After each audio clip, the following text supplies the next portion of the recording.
you know, what's not happening in Chicago, and this is troubling to me, is we're not talking about the issue of race. We're not talking about how we got here. We're not talking about the history of African Americans in this country and this city.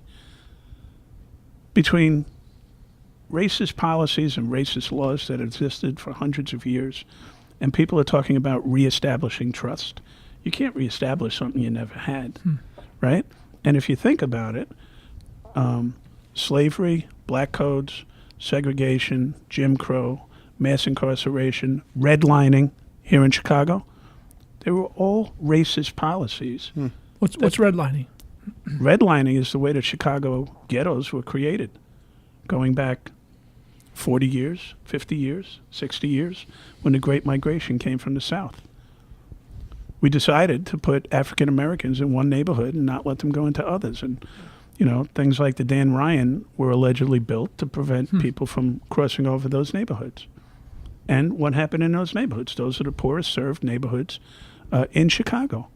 African Americans talk about segregation in Chicago existing today. And nobody is taking this on and talking about it.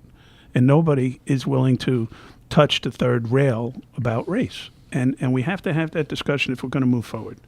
And I need to just point out that it was the white police who were enforcing all of those policies going back to black codes, when you could be arrested just for being on the street for being African American at certain times in certain places. Wow, that's crazy.